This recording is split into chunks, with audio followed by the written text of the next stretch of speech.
Hello friends, welcome back to another video. तो फिर से एक बार आपका स्वागत है आपका अपना YouTube channel Arun sir GS में। देखिए, यदि आप बिहार में नियोजित शिक्षक हैं और उससे जब विशिष्ट शिक्षक बन गए हैं सक्षमता परीक्षा देकर, या बीपीएससी शिक्षक हैं या बिहार के किसी भी सरकारी सेवक हैं, तो आपके लिए यह जो है बिहार गजट बिहार सरकार द्वारा जो प्रकाशित हुई है नियमावली, यह बहुत ही इंपॉर्टेंट है। तो चलिए चलते हैं फ्रेंड्स, इस पत्र को देख लेते हैं। ये जो बिहार सरकार के द्वारा बिहार गजट जो प्रकाशित किया गया है, इसको देखने से पहले यदि आप मेरे चैनल पर नए हैं तो चैनल को जरूर सब्सक्राइब करें और वीडियो अच्छा लगे तो एक लाइक जरूर कर दें। तो यहाँ पर आप देख सकते हैं बिहार गजट बिहार सरकार द्वारा प्रकाशित जो है 5 फरवरी 2025 को यह नियमावली जो है वह प्रकाशित हुई है। यह नियमावली जो है यह किस प्रकार से संशोधन किया गया है इस नियमावली में, चलिए आते हैं देख लेते हैं। तो सबसे पहले आप देख सकते हैं भारतीय के संविधान अनुच्छेद 309 के प्रंतु के अधीन प्रदत्त शक्तियों का प्रयोग करते हुए बिहार सरकार के राज्यपाल बिहार सरकारी सेवक की परिवीक्षा अवधि नियमावली 2024 का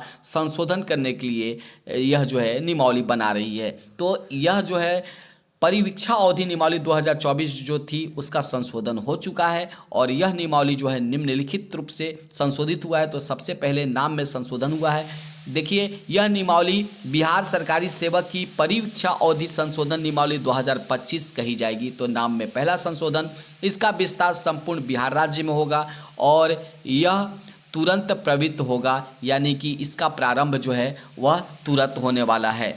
यहाँ पर देखिए दूसरा नंबर में फ्रेंड्स देखते हैं तो बिहार सरकारी सेवक के परीक्षा अवधि नियमावली 2024 के नियम 3 का प्रतिस्थापन हो गया है। तो नियमावली जो थी 2024 में बनी हुई थी, उसका नियम जो 3 था उसको प्रतिस्थापन कर दिया गया है। उसके जगह पर क्या क्या हुआ है यहाँ पर देख सकते हैं। सबसे पहला हुआ है कि आयोग की अनुशंसा के आधार पर सीधी भर्ती से नियुक्त सरकारी सेवक 1 वर्ष तक परिवीक्षा पर रहेंगे।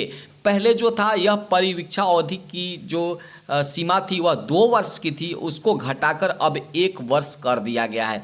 परिवीक्षा अवधि में सेवा संतोषजनक नहीं होने पर यहाँ पर देखिए 1 और वर्ष विस्तारित कर दिया जाएगा। विस्तारित अवधि में भी सेवा यदि संतोषजनक नहीं रहेगी तो सेवा को समाप्त कर दिया जाएगा। तो ये तमाम विशिष्ट शिक्षक के लिए भी अनिवार्य हो जाती है जब वे नई नौकरी में गए हैं और इस नई नौकरी में उन्हें भी 1 वर्ष तक परिवीक्षा अवधि से गुजरना पड़ेगा, क्योंकि यह पहले जो था 2024 नियमावली में वह 2 वर्ष का था, लेकिन अब उसको घटाकर 1 वर्ष कर दिया गया है। यदि आपका जो सेवा संतोषजनक नहीं रहता है तो 1 वर्ष इसको और बढ़ा दिया गया है, और यदि दूसरे वर्ष में भी आपकी सेवा संतोषजनक नहीं पाई जाती है तो आपकी सेवा समाप्त कर दी जाएगी और आपको नौकरी से निकाल दिया जाएगा। ऐसा प्रावधान है इस नियमावली में। यहाँ आगे फ्रेंड्स देख लेते हैं कि सीधी भर्ती से भिन्न आधार, जैसे अनुकंपा हो गया, मेधावी खिलाड़ी हो गए, यानी कि जिसकी सीधी भर्ती नहीं हुई है, अनुकंपा पे भर्ती हुई है या खिलाड़ी के तौर पर भर्ती हुई है, तो नियुक्त सरकारी सेवक भी 1 वर्ष की परिवीक्षा पर रहेंगे। परिवीक्षा अवधि में सेवा संतोषजनक नहीं रहने पर 1 वर्ष का और मौका दिया जाएगा, और उसमें भी यदि आप संतोषजनक सेवा नहीं दे पाते हैं तो आपकी सेवा समाप्त कर दी जाएगी। तो ये दोनों के लिए है। यहाँ पर आगे फ्रेंड्स देख सकते हैं, दूसरा है कि आयोग की अनुशंसा के आधार पर सीधी भर्ती से नियुक्त सरकारी सेवक की परीक्षा अवधि उस तिथि से प्रारंभ मानी जाएगी जिस तिथि को उनके द्वारा बीपीएड में प्रवेशकालीन प्रशिक्षण हेतु योगदान दिया जाएगा। आपकी नियुक्ति जो है वह यह जो परीक्षा अवधि उस समय से मानी जाएगी जब आप बीपीएड में जो ट्रेनिंग सेंटर जो हमारे हैं वहाँ पर आप प्रशिक्षण के लिए योगदान जिस दिन देते हैं उसी दिन से आपकी परिवीक्षा अवधि जो है वह शुरुआत मानी जाएगी।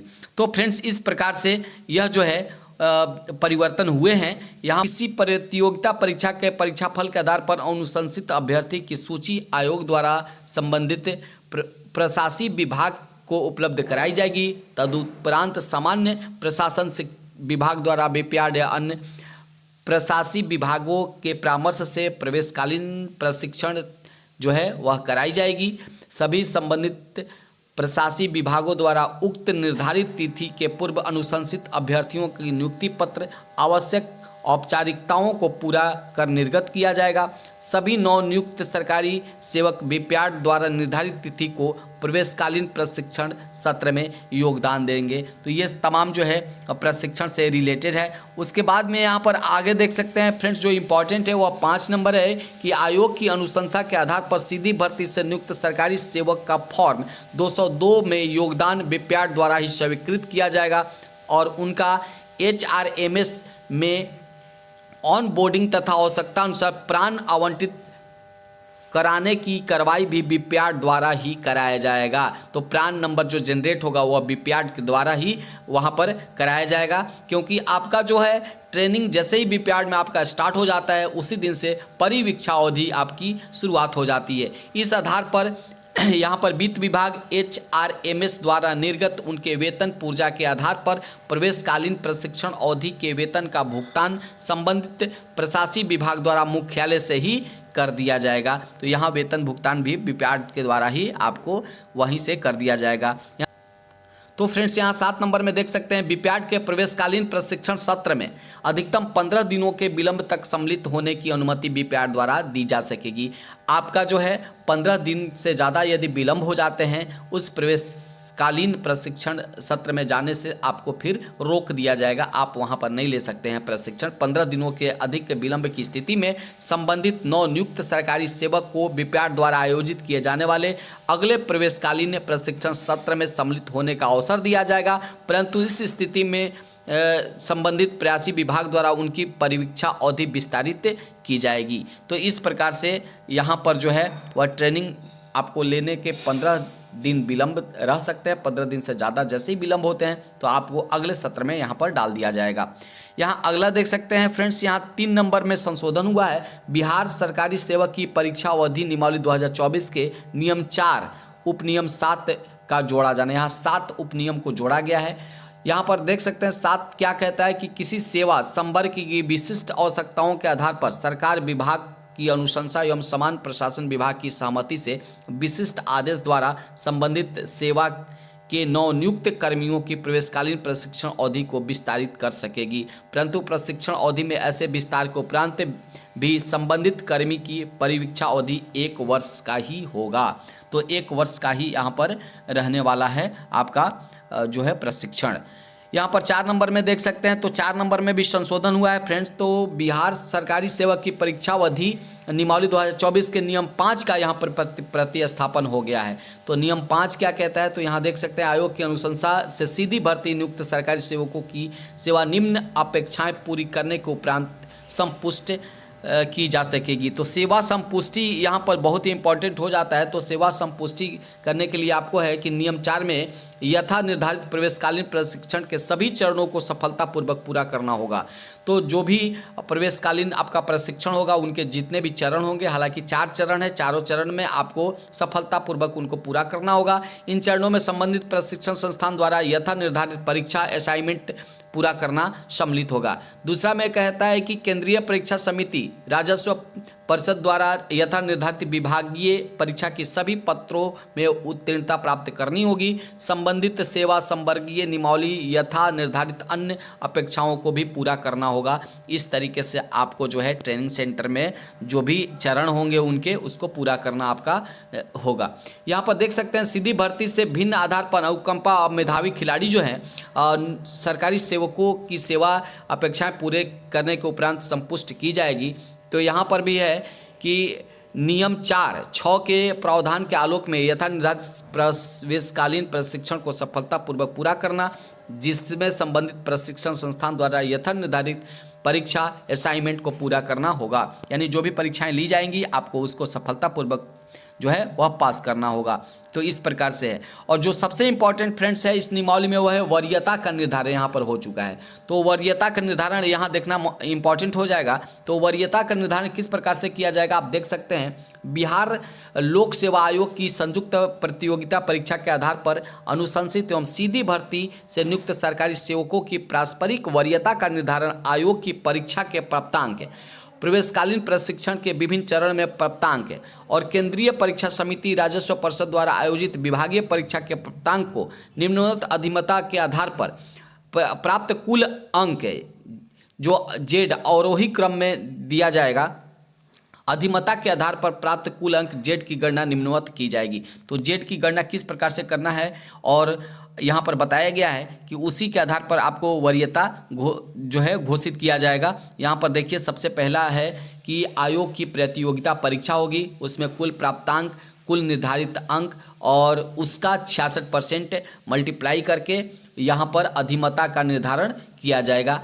यहाँ पर आप देख सकते हैं दूसरा में क्या है, प्रवेशकालीन प्रशिक्षण जो होगा उसमें 4 चरण होंगे। तो पहला में कुल प्राप्तांक, उसमें से आपने कितना प्राप्तांक लाया उसका 0.06% जो है उसका निकाला जाएगा। उसके बाद द्वितीय चरण में भी वैसी, तृतीय चरण में और चतुर्थ चरण में भी उसी प्रकार के आपको जो है अंक प्राप्त करने होंगे। यहाँ पर विभागीय परीक्षा का जो है वेटेज वह सबसे ज़्यादा है, 10% आपका वेटेज है। यहाँ पर आप देख सकते हैं फ्रेंड्स।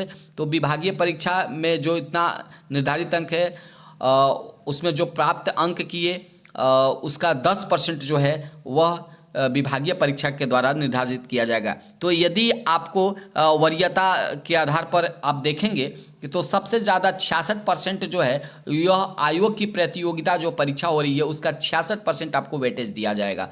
उसके बाद में जो प्रवेशकालीन प्रशिक्षण होते हैं उसको न वहाँ 0.6%, 6%, 6%, ये चारों चरण में 6% आपको उसमें जुटेंगे। और विभागीय परीक्षा जो होगी उसका 10% जुटेगा और कुल जो है वह 100% आपको नंबर जो है उसी के आधार पे आपको जो है वरीयता यहाँ मिलने वाली है। तो फ्रेंड्स यहाँ पर इस प्रकार से आपको जो है वरीयता का जो है निर्धारण यहाँ पर हो जाएगा।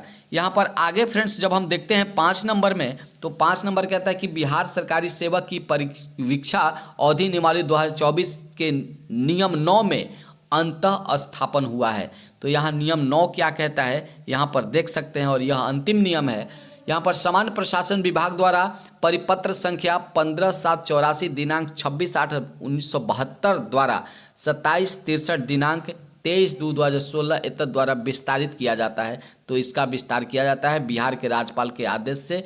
डॉक्टर वी राजेंद्र सरकार के अपर मुख्य सचिव हैं और उनके द्वारा यह जो है बिहार गजट निकाला गया है 5 फरवरी 2025 को। और यह जो है अब जो है बिहार गजट जो है वह नियमावली में संशोधन हो चुका है। वह नियमावली है परिवीक्षा अवधि जो 2024 नियमावली थी वह अब जो है वह 2025 नियमावली बन चुकी है। बिहार गजट इसका प्रकाशित हो चुका है, आपने यह देखा। और जो भी सरकारी सेवक बनेंगे बिहार सरकार के, चाहे वह बीपीएससी के द्वारा जो नियुक्त शिक्षक हैं, चाहे सक्षमता पास कर विशिष्ट शिक्षक जो बने हैं, उनकी भी परिवीक्षा अवधि जो है वह 2025 या जो नियमावली हो उन पर भी लागू होगी। आई थिंक वीडियो में आप अच्छे तरीके से समझ गए होंगे। वीडियो अच्छा लगे तो एक लाइक जरूर करें और यदि आप मेरे चैनल पर नए हैं तो चैनल को जरूर सब्सक्राइब करें। आज तक बस इतना ही। जैसे कोई नई अपडेट आती है शिक्षा विभाग से, हम आपके पास एक नए वीडियो के साथ उपस्थित होंगे। तब तक के लिए जय हिंद, धन्यवाद।